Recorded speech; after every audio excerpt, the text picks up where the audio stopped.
How's everyone doing? Today I have a package from Mr. Nichols.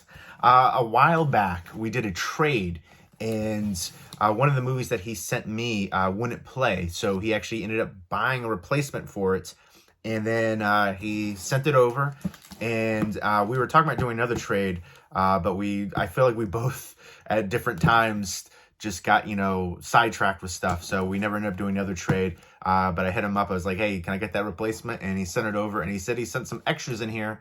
So I don't know what's in here besides the one item. So let's go ahead. I've opened it up. I haven't peeked in yet. A lot of bubble wrap. Let's see. Well, here's the first one. We've got Wallace and Gromit, World of Invention. This is the one that was the replacement. The disc wouldn't play right. It was like peeling, I think. So hopefully this one will be good. I can finally check this one out. This disc looks pristine, actually. So there you go. You can see what I prop my cell phone up with when I film these videos right there. But I like the claymation, stop motion stuff, and Wallace and Gromit is awesome. So I'm looking forward to finally checking this one out. It's a 6-part series. I think they kind of just like use them as hosts, and then they show different like inventions and stuff like that. So kind of an interesting take right there, but I do like Wallace and Gromit. So looking forward to checking this one out now. So thanks for doing that. I feel like that shows he's a great person to trade with. And let's see what we have in here. Okay, I see something right here. It's, I don't know what this is. I do love ScoobyDoo. I actually just got the ScoobyDoo Where Are You Complete Series set. I'll show that in a future video. But this is Curse of the Lake Monster, and it looks like it's, it's got the CG animated Scooby and then live action actors right there. And yeah, extended edition Curse of the Lake Monster. This is interesting. I feel like I recognize maybe that guy. I feel like I've seen that guy in something before. But yeah, so I remember somebody posting recently, was it the zombie one, Zombie Island? I've never seen the Scooby-Doo Zombie Island one, and I know it doesn't have a Blu-ray yet, but people were posting about that, and they showed like a quick clip, and actually looked pretty good, so I got to check that one out. I've never seen this one either, so I'm looking forward to checking it out. It's brand new, still sealed.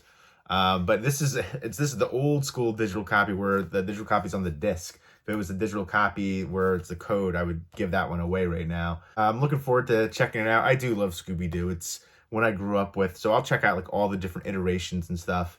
So some special features on here too. Sometimes for the special features, they'll include some animated stuff.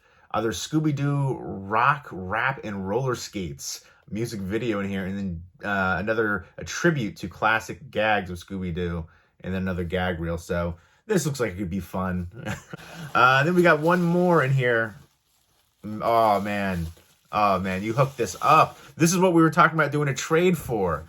Man, let me know what I can send you, because this was very generous. I know the slipcover for this is out of print. It goes for a pretty penny, so that is awesome. I haven't seen this one. I do want to check it out.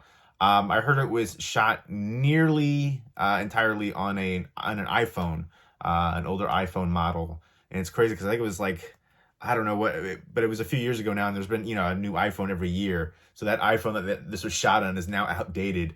But I don't know too much about this one. It's I believe it's directed by Steven Soderbergh. Yes, directed by Steven Soderbergh. Let me know what your favorite Steven Soderbergh movie is. He's got an eclectic mix of movies. Traffic, Sex, Lies, and Videotape, King of the Hill are probably my top 3 from him. Although he did the Oceans 11, 12, 13. He didn't do the one with the women. But he also did Magic Mike. And he's doing the new Magic Mike movie too. I don't think he did the second one. But he's done some other ones. I really want to see the newer movie that he did, Kimmy. And there's a few other ones that are, there's Bubble was one that I feel like everybody was talking about that, and then it was in like the Dollar Tree, and people were talking about it. People were raving about that one. I thought that one was not for me. He used non-actors, and I just didn't like that one. Didn't resonate for me. I thought didn't live up to the hype. Everybody was raving about it. But he did the Girlfriend Experience, which I still want to check that one out. He does a lot of things with people who aren't normally actors and stuff. But he's also done some obviously ones that are well-known actors. The Shay series 2, a bunch of different with Che Guerrero. Yeah, a bunch of really well-known movies. I think he's a very talented director, but sometimes some of his movies could be, again, there's some movies that I love from him, absolutely love, and then there's other movies like, it's a miss for me. So a bit of a mixed bag, but that can be the case for a lot of directors. There's very few, like Tarantino for me doesn't have a miss. Every one of his movies are bangers for me. Even Once Upon a Time in Hollywood, it's my least favorite movie from him, but it's still an amazing movie. But anyways, I digress. Unsane, I think it's about a woman who's being stalked and she gets institutionalized. So she's in this mental institution and she thinks she sees the guy there, but it's one of those, like, is it real or is it all in her mind kind of thing is what I remember. So I'm looking forward to checking this one out finally. Big shout out, big thank you to Mr. Nichols. Really appreciate the hookup on this one. Hopefully we can do another trade and I can hook you up. Let me know. I did a recent video showing stuff that I have for sale or trade for that matter. So let me know if anything piques your interest in there. And definitely check out his videos. An awesome guy who does the swap meets, the king of the swap meets. That's what I call him. I wish we had swap meets like that over here in Jersey, but we don't. California, he gets there real early. It's still dark out. He's got his, like little helmet cam thing going, or the light thing going. But he finds some great deals. And then I know he recently showed his pickups video, and Rollerball definitely deserved a slipcover. And a lot of those Scream Factory titles deserve slipcovers and reversible artwork. If you're saying it's a collector's edition, you should have that stuff. We're paying the premium price, and we've been conditioned for that as well for Scream Factory titles for the collector's editions. But also he picked up the Clerks 3 Steelbook, which is another one that's been hard to find. So check out his recent video, show him some love, and thank you for this so much. Definitely looking forward to checking out all 3 of these. I haven't seen any of them.